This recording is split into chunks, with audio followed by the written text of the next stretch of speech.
आइए स्टूडेंट बढ़ते हैं क्वेश्चन नंबर 9 की तरफ। Give the structural formula of 2 simple alkenes and 1 alkyne. आपको कोई भी 2 अल्केन का स्ट्रक्चरल फार्मूला बताना है और किसी भी अल्काइन का स्ट्रक्चरल फार्मूला बताना है। तो आइए इसको देख लेते हैं। तो देखिए स्टूडेंट, हम कोई भी अल्केन ले लेते हैं, लेट्स सपोज प्रोपेन जो भी हमने लिखा, लेकिन उसका स्ट्रक्चर फार्मूला लिखना है। तो स्ट्रक्चरल फार्मूला लिखना है तो 3 कार्बन आपको लेने पड़ेंगे। तो यहाँ पे आप क्या ऐड करते जाएँ, हाइड्रोजन से इसको वैलेंसी को सेटिस्फाई कर दें। तो ये आपका बन गया प्रोपेन, एक स्ट्रक्चरल फार्मूला बन गया। एक और स्ट्रक्चर फार्मूला लिख लें स्टूडेंट। अब आप 2 कार्बन ले लें, तो 2 कार्बन ले लें, उसमें आप इस तरीके से हाइड्रोजन से उसको वैलेंसी को 4 वैलेंसी को सेटिस्फाई कर दें, जो कि मैंने आपको मेन लेक्चर में भी बताया।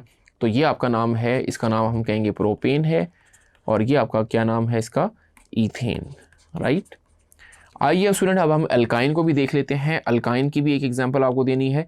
सो अल्काइन में स्टूडेंट याद रखें कि लेट सपोज आप 3 कार्बन ले लेते हैं, कुछ ऐसे करके। अब आपको याद रखना है कि कोई अल्काइन है ट्रिपल बॉन्ड, तो किसी एक जगह आप इधर आप इधर ट्रिपल बॉन्ड लगा दें या आप इधर ट्रिपल बॉन्ड लगा दें, बात एक ही होगी। अब इसके क्योंकि 3 बॉन्ड है इस कार्बन के, तो कितने आएंगे, एक और आएगा, उसको आप हाइड्रोजन से कर दें।